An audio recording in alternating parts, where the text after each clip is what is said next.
Hey, it's Kevin. Thanks for stopping by the video blog. We're, 114 episodes into the blog, and if you followed more than a handful, you know I don't usually touch heady topics.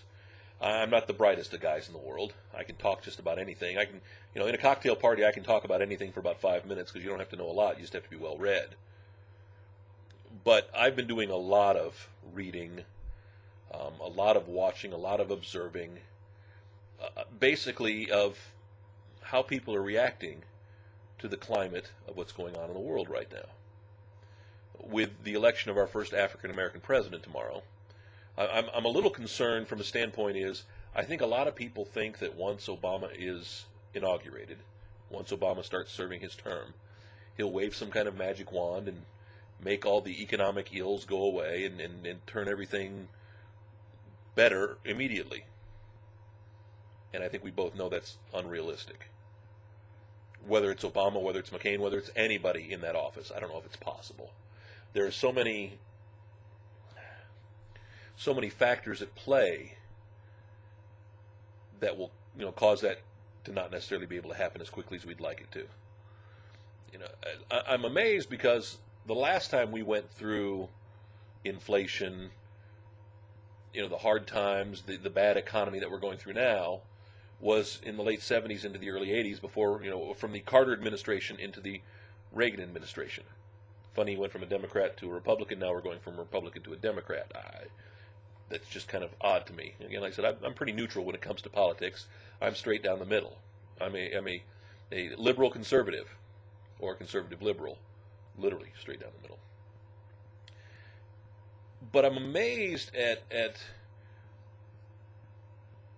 I don't know, the amount of hope that people have, and I hate to use hope because that is a word from Obama's campaign, that something magical is going to happen, that everything is just going to immediately be better because we've changed presidents.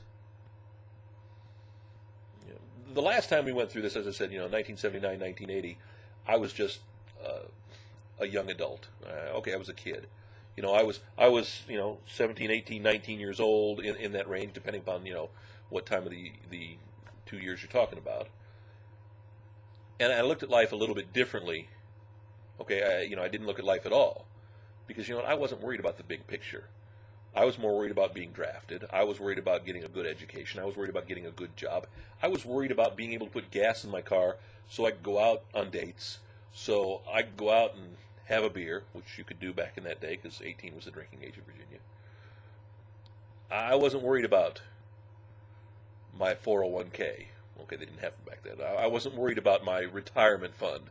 I wasn't worried about insurance, mortgage, property taxes, the things you worry about at the age of 47, 48 years old. I just hope people aren't unrealistic in their expectations about what's coming in the next few months. I hope and pray that Obama has the opportunity to take us out of this time. I just don't know if it's going to be possible for at least this year or next year. Again, I hope for all of our sakes it is. It's going to be interesting because, like I said, it's amazing to watch just how interested everyone, and I do mean everyone, is in the inauguration tomorrow. It's going to be real interesting. Have a good night. I didn't mean to make it so heavy today. Something to think about, I guess. Try to lighten things up a little bit for tomorrow for our video blog. Have a good one.